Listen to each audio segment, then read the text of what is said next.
Oh, hi there. Welcome. Welcome to Domestic. And I'm starting off with a little bit of coffee just to keep me awake. I might move on to some wine later on, but you're at home. So, you know, if you fancy a tipple, do have one now. Domestic, coming from our homes to your homes. It's a platform for new works by artists working in this moment when a lot of theatres and galleries are still shut. So artists making work with what they have to hand in their own homes. Domestic is a space for artists to try out new works about what's on their mind. So welcome to us. From our homes to your homes. Come on in. I'm Peter Kirk. I'm your host for this evening. I'm an artist and a mentor. I'm he, him, Anglo-Irish, in transit, but here, now. Breathing, smiling, greeting you. Welcome. This is the second edition of Domestic, so whether it's your first time or whether it's a return visit, just make yourself at home. Tonight we've got 7 new pieces. A bath time mirthing, an imagined vacation, a ritual of light, an invitation to pause, absorb, and think. And we hope you're going to enjoy it. And at the end, we're going to open the chat. So if you've got any comments, if you want to speak to the artist through the chat, you can do that at the end of the show. Our first piece this evening is called Hula Dancing at the Sink, and it's by Dominique Savitri. Hands washing, but mind in meditation in nature. You're going to hear Dominique's brainwaves while she does her washing up. She's going to be connected to an EEG that will sonify her brain activity into an ocean landscape. So you can track what's going on for her by listening to the soundscape. If you hear a rough swell, it means she's a bit stressed. If the sound is gentle waves, then she's calming down and we can all breathe out. If you hear waves on the shore, then she's entering a state of calm. And if we hear the sound of birds, we'll know that she's in flow, that state where everything is timeless and effortless, even while you're washing the dishes in London.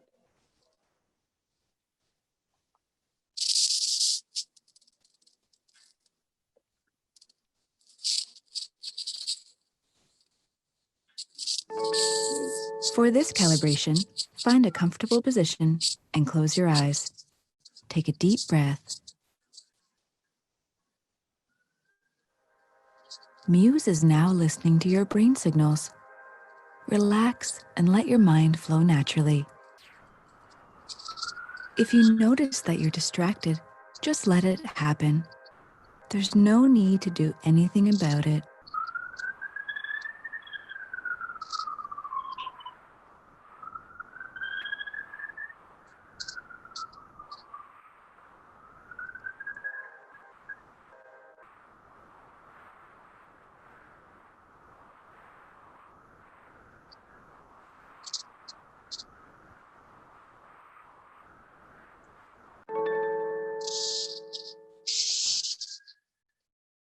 Ready? Place your attention on your breath now.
Great job.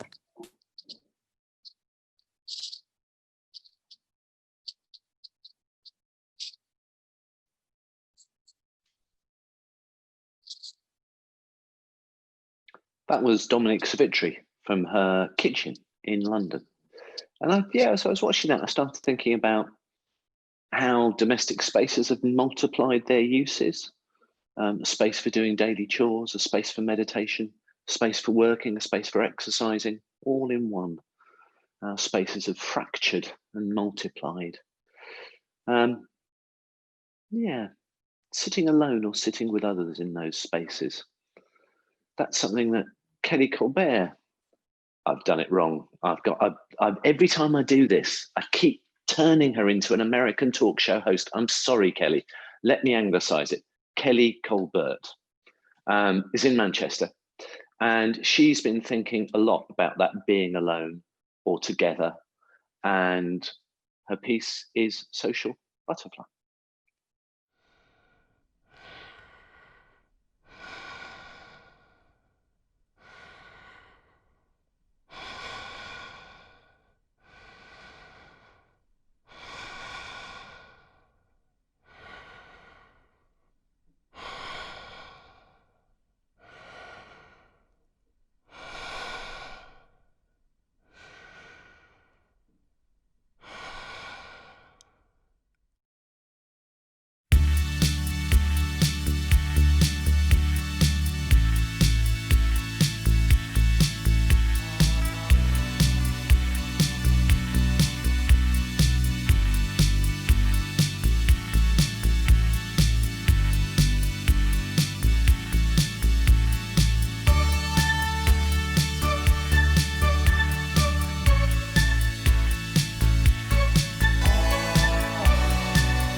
Hi there, sorry, I was just playing a game I used to play when I was a kid. We're going to go over to commentary now to join Melissandre Varin for a piece called Eating the Mother, Eating the Other. Melissandre's going to be using Afrofeminist thought and actions of maintenance arts, to open a space around the relations between different generations and the everyday practices around parenting, practices that begin before a child is even born.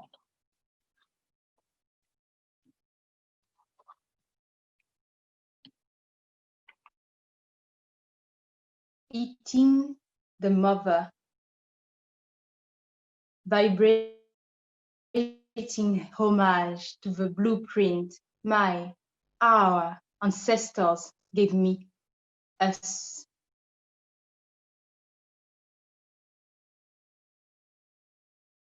By eating the other, we assert our weaknesses. By eating the mother, I assert my vulnerability.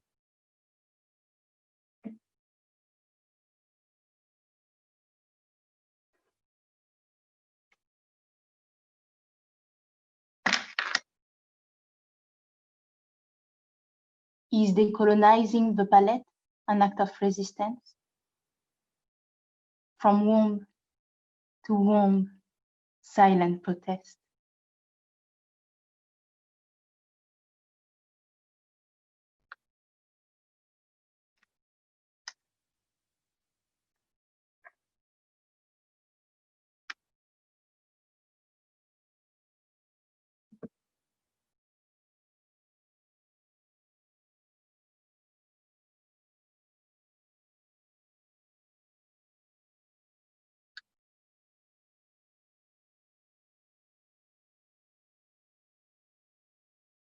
Uninterrupted healing process.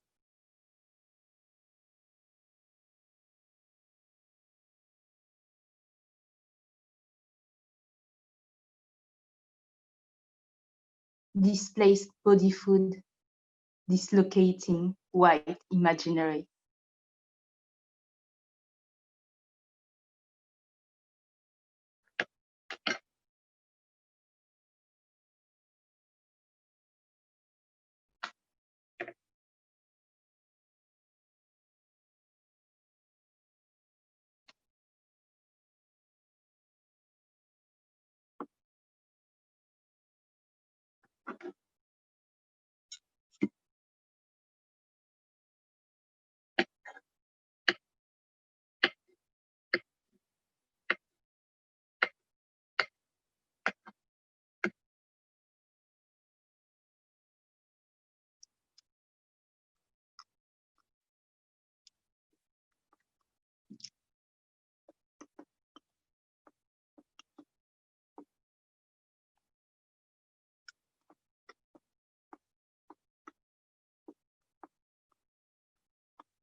Watch this, me.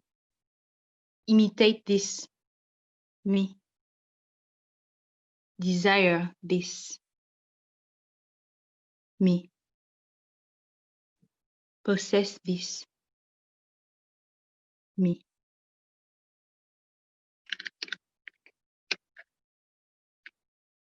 Decontextualize this, me. Consume this, me.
melissandre there with eating the other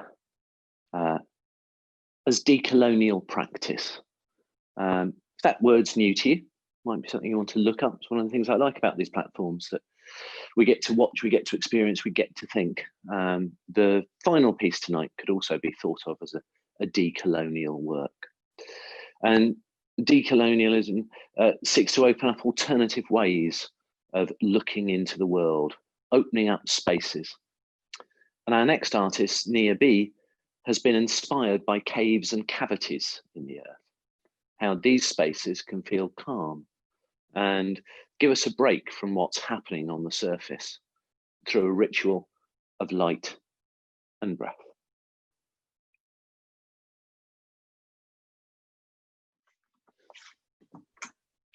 That was Hollow Spaces by Nia B.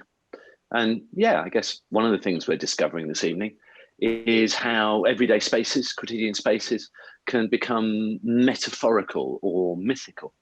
How even a bathroom, even a shower can be transformed. And yeah, since we're in the bathroom now, I thought I'd switch to some water. Andrew Neil Hayes is in Bristol, and he's going to be in a bathroom because he's interested in the absurdity of our daily routines and the kind of contrary ways that those routines give rise to purpose or meaning. So this is English Psycho.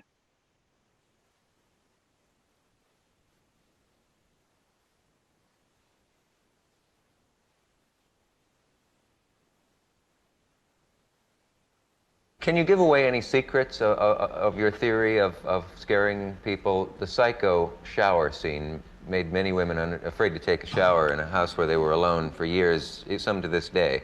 Well, I had a letter from a man who said that my daughter, after she saw the French film Diabolique, would never take a tub anymore because they had a scene with a man coming out of a tub and taking his eyes out. Some horror scene. Yeah. He said, and after seeing that, she'd never take a tub. Now, having seen Psycho, she won't take a shower. Mm-hmm. As a result, she's very unpleasant to be around. So I replied, I said, dear sir, send her to the dry cleaners.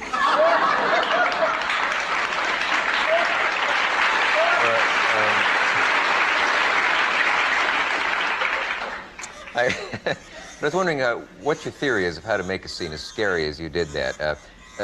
Without getting too technical, but a lot of film students are watching because there are a lot of them around the country and colleges. Yeah, the average movie, I think I've read, is made up of about 600 separate shots. Would that be true? Well, the shower scene in Psycho, the knife never touched the body at all. Mm-hmm. It was just this fast cutting from one thing to another, the knife coming at the camera and so forth. Actually, the property people at the studio made me a lovely torso with pink rubber, and it was all tubed inside with blood. Mm-hmm. So that if you took a knife and stabbed this rubber torso, blood would spurt out immediately. Mm-hmm. But I never used it. It was all unnecessary because the cutting of the knife, the girl's face and the feet and everything was so rapid that there were 78 separate pieces of film in 45 seconds. So the fear came from the putting together yes, later, sure. not anything well, anything that you can involve an audience so close is much better than seeing it from a distance. I think there's nothing more boring than a barroom brawl in a Western. What do? Break up a lot of furniture and a lot of bottles on the shelf. Right. But if you took the audience right in and got an impression of a face, a hand, an arm, and feet and everything, you'd involve the audience much closer with it. Yeah, there are stories of people who said to you, aren't you going to show the whole room when they built an elaborate set? And you said, I think the stripes on the policeman's arm are enough to show that we're in a police station. Well, you don't have to show the whole room. And it also, you need a long shot for certain effects. If you want to show, we'll say, loneliness, then you have one figure alone in a room. I remember in the film Rebecca, The young girl there was brought to a big house. She was very scared. So naturally, when she walked into this big room, you made her small, deliberately, you see. In fact, to make her feel afraid, I even had a fan blow her hair slightly, even though the windows weren't open. Gee, that is interesting. You wanted the effect even though it wouldn't be realistic. That's right. Totally yeah, realistic. Sure. And I gather you would never shoot from, sometimes in a movie you'll see the cameras inside the fireplace behind the flames. Oh, that's charming, isn't it? Yeah. That's putting the audience out of the frying pan into the fire. You'd never do that. Never. Why? What does that violate? Well, it's ridiculous. Yeah. Nobody can get inside the fire, they'll get burnt. It doesn't make sense. All those things are quite silly to me. Yeah. And yet some of them are still done, even though they haven't... Well, look at the movies you see today where they put flowers in the foreground, so blurred and out of focus, you don't know what it is. Mm-hmm. Quite unnecessary. I saw a Western like that, where about 9 scenes in a row started with a little cactus flower in the close-up and the rider in the distance. What was the story about a cactus flower? No, but that's the point, isn't it? Yes, it is. Yeah. May I say a word about Soft Swirl? We have a scene from your new film, which Hitchcock fans are delighted to say is vintage Hitchcock, and I'm glad to, see a scene from that. Have you heard that? Now here's a word about a brand new dessert from Jell-O. We'll be back.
I hope you can see me. It's as you can see, it's quite dark here, and I sort of have to admit I've been teasing you from the beginning. Those of you that were here for the first domestic may well have been thinking, Pedder's in a different flat. He told us in the first domestic that the flat he was in was his flat, but now he's in a domestic flat. So he's lying about this being at home thing. I also kind of mentioned that I was tired because it was getting late. So I'm actually 2 hours ahead of you. This isn't the same flat as last time, but it is my home for the moment. Because yes, in these changing times, you know, I've always traveled a lot for work, but here we had to travel for work. So as you might tell from the spire outside, I'm actually in Estonia. I'm a temporary migrant in Tallinn, working, not on holiday. Traveling here was very strange. We've got 2 more artists now, Daniel and Clara, and they also are not on holiday, but they are giving you a piece called We Had Planned to Go Camping.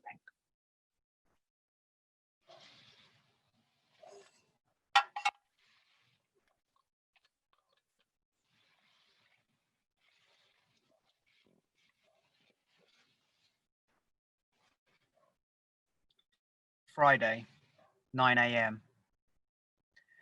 Reading an article upside down on a folded newspaper in the hands of the man sitting opposite us, we discovered why the seagulls and swallows were circling above the house in such a strange way this morning. Apparently they are feeding on flying ants, which are swarming along the east coast. Once a year, the queen leaves the nest and they swarm to mate, and as we witness, the birds flock to devour them.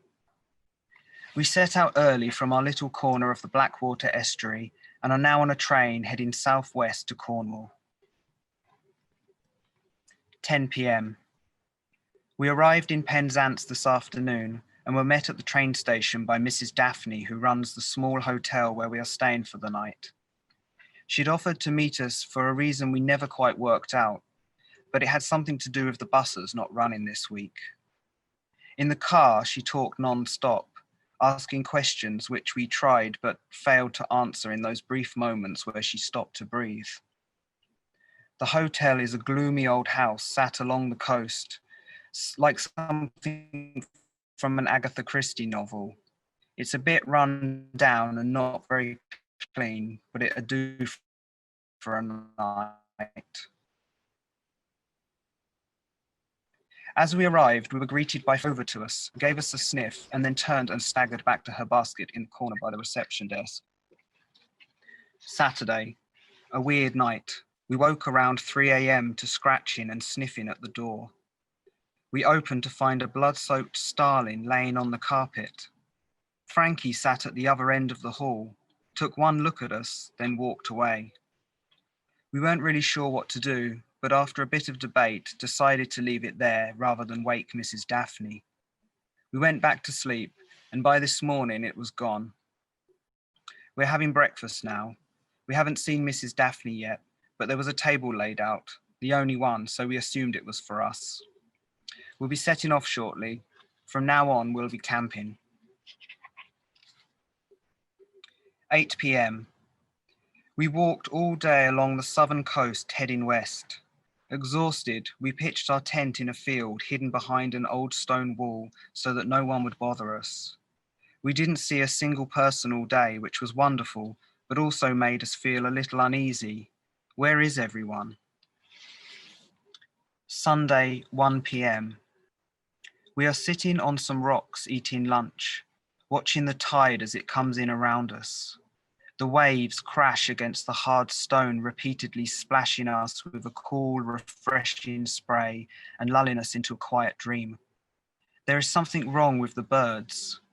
We have seen several dead seagulls along the path, and this morning, when we woke to watch the sunrise, we couldn't hear a dawn chorus. Something feels very wrong. We are worried there's some sort of bird sickness. We're hoping to see someone to ask. We should be passing through a village later today, so we'll inquire there. 10:40 p.m. Cornwall is rocks and ruins painted by sea spray, sunlight and wind. We find ourselves in an old stone building, maybe part of a mine. Solid stone walls open to the sky, the air damp and cooler inside. The sound of the waves gurgled and whooshed through a hole in the ground, which must wind its way down through the rock to the sea below. Didn't find the village. We lost the map. We have a sense of where we are, but we can't be certain. The coast weaves in and out, looking much the same. We kept thinking we'd find a village over the next hill, but then we'd reach the cliff edge to find ourselves looking down into yet another cove of jagged rocks framing secret beaches. We've just pitched our tent by torchlight in a stony field, a bit uncomfortable, but we were too exhausted. 7 a.m. Woke at sunrise to find we were camping within sight of the Menontoll. Pretty relieved to know where we are and that we're on track. This had been on our checklist of places to visit. Of course, the first thing that we both did was crawl through the hole in the circle stone. We photographed ourselves standing alongside it and drank our morning coffee while sat at either side. In the distance, we spotted two hikers. Without thinking, we shouted and waved. A bit of a strange thing to do probably, but we hadn't seen anyone for several days and were starting to worry that the whole world had vanished. They looked at us and then hurried out of sight. We laughed about it after. We must have seemed a little mad shouting and waving like that. We've been filming along the way on our camcorder, little fragments of footage. We tried to film the standing stones, but the camera was playing up. Error kept flashing on screen. We've decided to walk back to Penzance from here. Having lost the map, we aren't entirely sure of the route, but we think that if we follow the path through the fields inland, we should find the way. 9:20. We got lost. We spent most of the day thinking we were just within reach of a town or village, but by late afternoon ended up back at the coast, wished to find our way back to the men atoll. We pitched the tent close to the stones. How after a day of walking we ended up in the same place is baffling, but tomorrow we'll try again. Tuesday. Woke early, packed up quickly and ate the last bit of food. We walked across the field in the direction that we knew the road would be. It seemed pretty logical. We had estimated that we could get to the nearest village in a couple of hours, at most if we stuck to the road, but it didn't work. It doesn't make any sense, but we're once again back at the coast. We're now very hungry. We circled back again. We started running across the fields, ignoring the paths and roads, thinking that if we simply went in a straight line, sooner or later we'd find a village or at least a house or a farm, but nothing. We clambered to a high point and saw two people standing waving in the distance. We didn't even hesitate. We climbed back down and ran in the direction, but by the time we arrived where we saw them, they'd gone. Panting, out of breath, we collapsed on the ground and looked around. To our utter disbelief, we found ourselves less than 10 meters away from the men atoll.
So, yeah, we've been in permanent domestic spaces, in flats, in houses, and with Daniel and Clara, we got to be in a temporary domestic space, and it was lovely to be in their tent this evening. And I'm always, I'm kind of amazed how you start off with a disparate group of pieces, and then these connections start to appear. So for me, there was a kind of link between Daniel and Clara and Andrew Neil's Hayes piece. There was a bit of Hitchcock in both of them, a bit of Psycho, a bit of The Birds. And then that question of how we sit with the other that was raised by Kellie, Colbert and by Melissandre Varin. And then that meditative, contemplative space opened up by both Dominique Savitri and by Nia B. So thank you. Thank you to all our fabulous artists for this evening, transmitting from their homes to yours. And thanks to you for letting us be in your house. It's after 11 here in Estonia, so I'm having that little glass of wine. The other thing that's very big here in Estonia and absolutely delicious is preserved fish. We've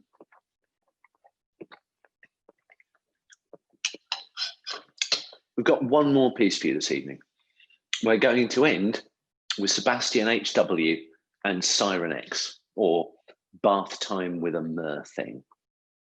It's an intimate encounter with a genderqueer, man-made, merman-made, a mer thing, immersing themselves in the struggles of being a landlocked down mermaid desperate for a night out the club to escape the crisis of the pandemic. Thanks for escaping with us into the domestic this evening, and do join us next time, please. We'll be back with another domestic soon. But for now, ladies and gentlemen, Sirenix.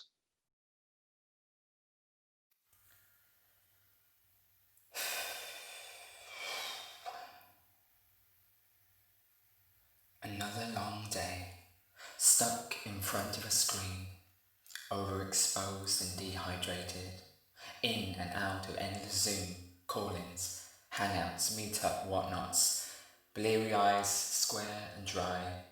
You've got that computer body, hunched over, humped back. You're desperate to escape, be free from this screen, to relax and unwind. This lockdown, this new normal has been tough for us all, but just for a second, spare a thought for your local landlocked lockdown mer thing. Yes, you saw me right. A mer thing. Not maid, not man, not fish, not myth. I made myself up for all of you, to feast your gaze upon my flesh, my face, my fins. I pop up on all your screens and you double take, unsure, confused, perplexed. Who? What is that? What are you?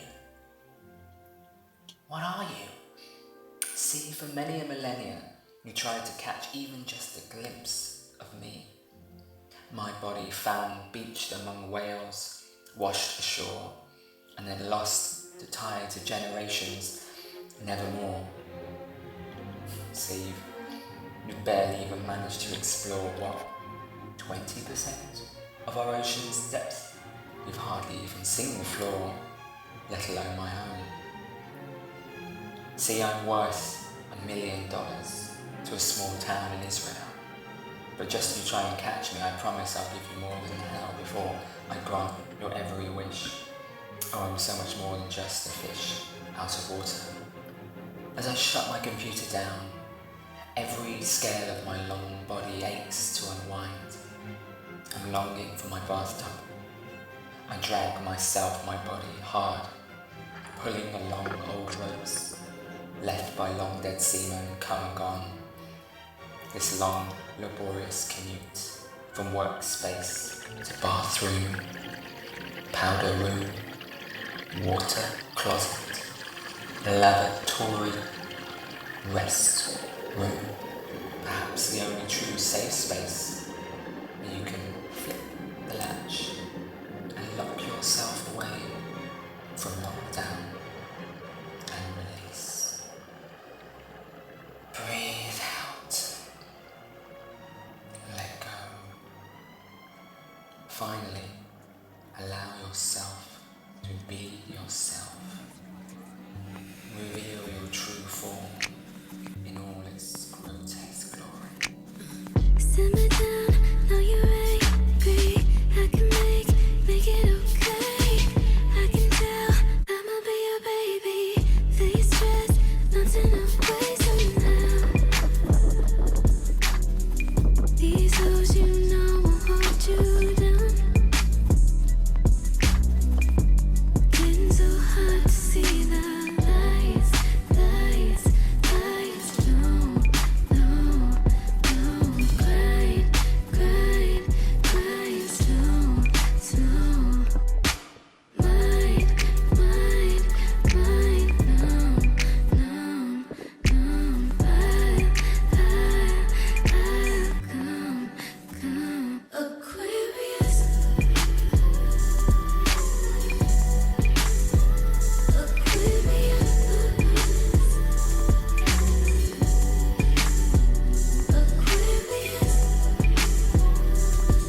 claimed he saw a sight of me and my merfolk. In his journal, he describes the encounter with 3 sirenas, or mermaids, that elevated themselves above the surface of the sea. Miércoles 9 de enero.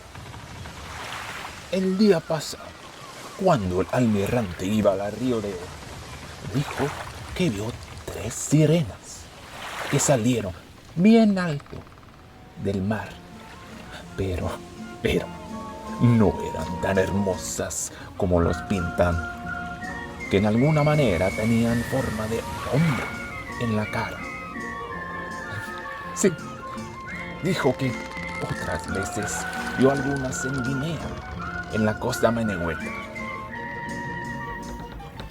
Wednesday, 9th of January, 1492.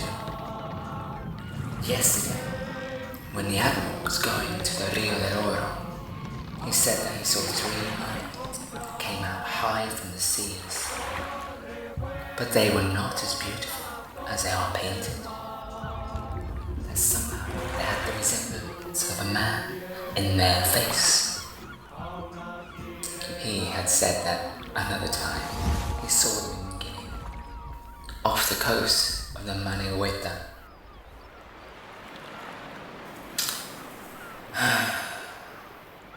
How history could have been so different had my brothers, sisters, others, lovers, had lured his ship straight into the deadly mid-Atlantic rocks and dragged Columbus and his screaming men down into the murky depths of our unfathomable deep, where we would feast upon their flesh, their faces, their souls, for weeks and weeks.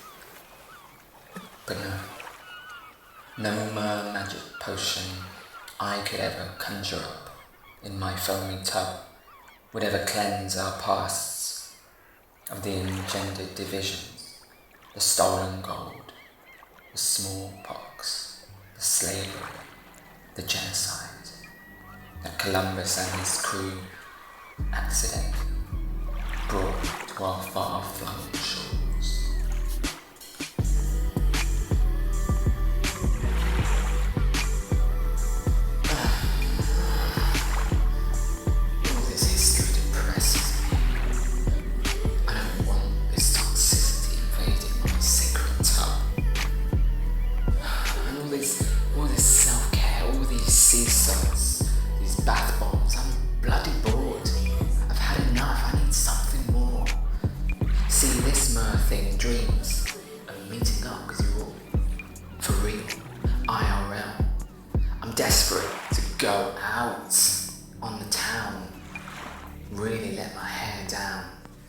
Crash, splash, all these illegal raves I keep hearing about.